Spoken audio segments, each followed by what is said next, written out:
آپ سن رہے ہیں مولانا تبارک رسمی کے اسلامک بیان کو اور جوشیلا انداز کو۔ دنیا والوں، اگر تم چاہتے ہو کامیاب ہونا تو ہمارے نبی پاک صلی اللہ علیہ وسلم کی زندگی کو دیکھو۔ ہمارے آقا جو کامیاب ہوئے دنیا میں، وہ 3 چیزوں کی وجہ سے۔ اگر وہ 3 چیزیں ہماری زندگی میں آ جائیں، خدا کی قسم ہم بھی کامیاب ہو سکتے ہیں۔ نمبر 1، سب سے پہلے ہم سب کو بہترین اخلاق والا انسان بننا پڑے گا۔ کیا ظالم، کیا اچھے انسان، ہر انسان کے ساتھ اچھائی کے ساتھ سلوک کرنا۔ نمبر 2، ہر انسان کو معاف کرنے کا جذبہ ہمارے دلوں کے اندر پیدا ہو جائے۔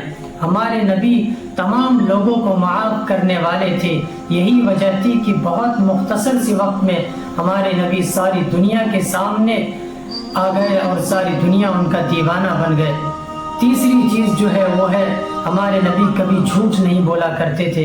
آج ہمیں بھی چاہیے کہ ہم جھوٹ کسی بھی حد تک نہ بولیں، چاہے دنیا کچھ بھی کہے۔ اللہ تعالیٰ اپنے کلام الہی میں ارشاد فرماتا ہے، اقرأ بسم ربک الذی خلق خلق الانسان من علق۔ اگر تم دنیا میں کامیاب ہونا چاہتے ہو تو سب سے پہلے اپنے آپ کو علم سے آراستہ ہونا پڑے گا۔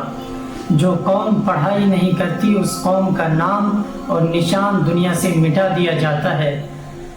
اسی کے اوپر کسی شاعر نے کہا، پہلے تم تعلیم سے موڑ دیے جاؤ گے، پھر کسی جرم سے تم جوڑ دیے جاؤ گے۔ ہاتھ سے ہاتھ کی زنجیر بنا کر نکلو، ورنہ دھاگے کی طرح تم توڑ دیے جاؤ گے۔ آج مسلمانوں کی حالت اس طرح کیوں ہے؟ اس کی سب سے بڑی وجہ یہی ہے کہ مسلمانوں میں تعلیم کا فیصد روزانہ گھٹتی چلی جا رہی ہے۔ جو قوم پڑھائی نہیں کرتی، اس قوم کے لیے تباہی اور بربادی بہت جلدی آ جاتی ہے۔ اللہ تعالیٰ کی ذات سے امید ہے کہ ہم سب ان تمام باتوں پر عمل کریں گے۔